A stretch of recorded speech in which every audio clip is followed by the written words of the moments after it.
जब से दुनिया में महंगाई ने दस्तक दी है तब से वो देश भी बैठते नजर आ रहे हैं जो अभी तक तेल को लेकर अपनी डोमिनेंस दिखाते नजर आ रहे थे, जिसमें सऊदी अरब, ईरान, इराक, यूएई, यमन और अमेरिका शामिल है। अब हुआ क्या है कि पिछले साल भारत ने इन्हीं देशों को 4.5 मिलियन मीट्रिक टन बासमती चावल का एक्सपोर्ट किया था। ये सभी देश कच्चे तेल के बड़े उत्पादक देश भी हैं और जब से भारत ने गैर बासमती चावल के निर्यात में प्रतिबंध लगाया है तभी से ये देश सोचने में लगे हैं कि कहीं भारत बासमती चावल पर भी प्रतिबंध ना लगा दे, क्योंकि जिस तरह दुनिया में हालात बनते दिखाई दे रहे हैं उसको देखकर ये सभी देश ये सोचने में लगे हैं कि कहीं भारत फिर से वही फैसला बासमती चावल को लेकर ना उठा ले। तभी ये सभी देश भारत से बासमती चावल के शिपमेंट की मांग को जल्द से जल्द करने के लिए कह रहे हैं, क्योंकि विदेशी आयातकों को आशंका है कि भारत सरकार बासमती चावल के निर्यात पर पूर्ण प्रतिबंध ना लगा दे। तभी इन देशों को ये लग रहा है कि अगर भारत से शिपमेंट जल्दी आ जाएगी तो आगे की दिक्कतों से बचा जा सकेगा। आपकी जानकारी के लिए बता दें कि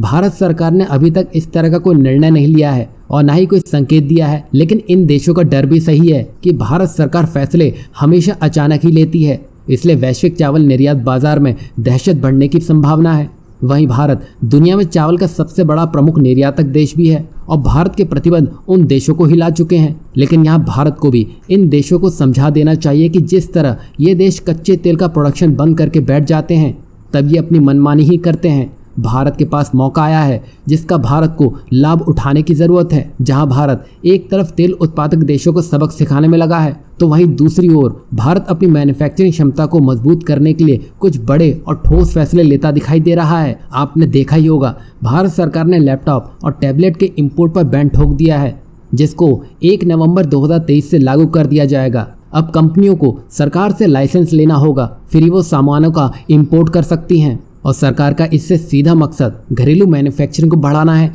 जिससे मेक इन इंडिया को बल मिलेगा। साथ ही इससे देश के भीतर निवेश भी दस्तक देता नजर आएगा, क्योंकि भारत जैसा मार्केट कोई भी बड़ी कंपनी खोना नहीं चाहती है। तो इससे होगा ये कि HP, डेल, लिनोवो, एप्पल ये सब कोई भारत में अपनी क्षमता में विस्तार करने के साथ ही साथ निवेश को भी बढ़ाने के विचार से आगे बढ़ेंगे। यहाँ भारत का मकसद मैन्युफैक्चरिंग को लोकली करना है और ये सब कुछ इंपोर्ट पर रोक लगाकर ही मुमकिन हो पाएगा, क्योंकि अभी भी भारत इलेक्ट्रॉनिक्स के पार्ट्स और कंपोनेंट इंपोर्ट ही करता आ रहा है। तभी भारत इस कोशिश में है कि ज़्यादा से ज़्यादा कंपोनेंट की मैन्युफैक्चरिंग देश में ही की जा सके और इन सब में भारतीय प्लेयर्स जैसे डिक्सन टेक्नोलॉजीज अपनी बड़ी भूमिका अदा कर रहे हैं। यहाँ खास बात यह है कि डिक्सन की भारत में 17 मैन्युफैक्चरिंग यूनिट है जो देश में LED TVs, washing machine, smartphone, LED bulb, उसी के साथ ही साथ CCTV से जुड़े सिक्योरिटी सिस्टम, ये सारे डिक्सन टेक्नोलॉजी देश में ही बनाती है। और यहाँ डिक्सन टेक्नोलॉजी बड़ी बड़ी कंपनियों के साथ मिलकर काम कर चुकी है, जिससे ये बड़े अनुभव के साथ काम करती नजर आ रही है। और यहाँ आपकी जानकारी के लिए बता दें कि भारत अधिकतर प्रोडक्ट्स का आयात चीन से ही कर रहा है